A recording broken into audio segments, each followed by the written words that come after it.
biasanya kita kesulitan kalau sudah bareng musim kayak gini kita kesulitan.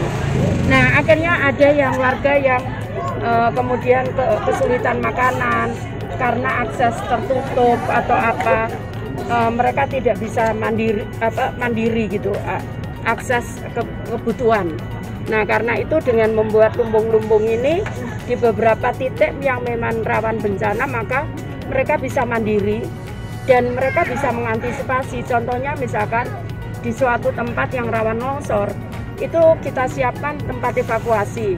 Nah kemudian mereka kita pasang begitu musim hujan, langsung kita pasang itu sehingga mereka kalau malam atau kok hujan mereka mengungsi dulu sebelum itu terjadi. Nah nanti mungkin lokasi-lokasinya Pak C yang menyampaikan. Ya, ini sebetulnya program yang sangat-sangat bagus ya untuk mempersiapkan ketahanan masyarakat di dalam menghadapi bencana. Dan kita tahu, misalnya contohnya seperti Balai Endah, kan kita tahu Balai Endah ini adalah setiap tahun selalu banjir. Nah, ketika terjadi banjir itu, kan biasanya masyarakat yang korban dampak banjir tersebut kan mereka kekurangan logistik segala macam. Nah, dengan dibangunnya lumbung sosial, kita harapkan mereka sudah siap menghadapi kesiapsiagaan bencana tanpa harus menunggu bantuan logistik dari pusat atau dari provinsi, tetapi ini sudah ada mandiri di sini lumbung sosial.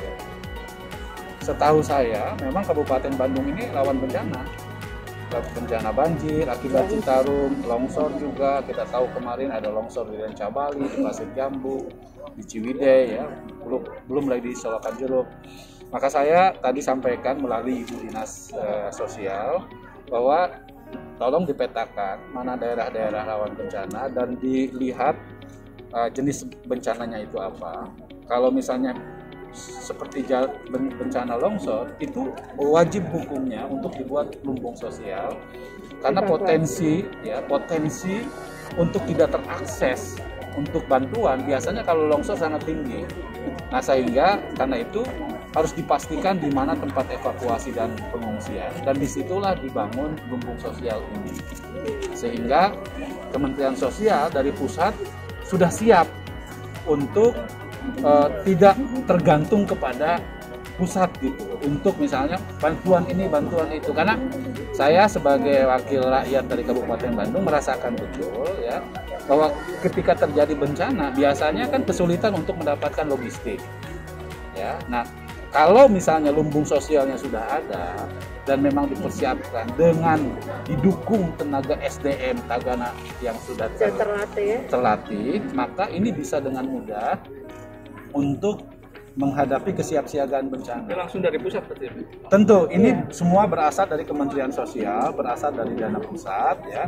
Nah makanya tadi tetap harus melakukan sinergi dengan pemerintah daerah dalam konteks peta rawan bencana. Menentukan titik-titiknya yang tahu kan pemerintah daerah. Makanya tadi Pak Wakil Bupati, Ibu Kadis Sosial, saya harapkan di Kabupaten Bandung ini yang KSB ya, kampung siaga bencananya 16, padahal ada 280 kelurahan atau dan desa yang memang juga membutuhkan hal yang sama. Maka karena itu program lumbung sosial yang sekarang ini baru diberikan di 3 kecamatan, yaitu Kecamatan Balai Endah, Dayeuhkolot, dan Bojong Soang ya. Diharapkan nanti bisa ditambah lagi Bu program bantuan sosial. Tadi sudah diserahkan kepada Pak Bupati, Pak Wakil Bupati untuk menentukan 3 daerah tersebut.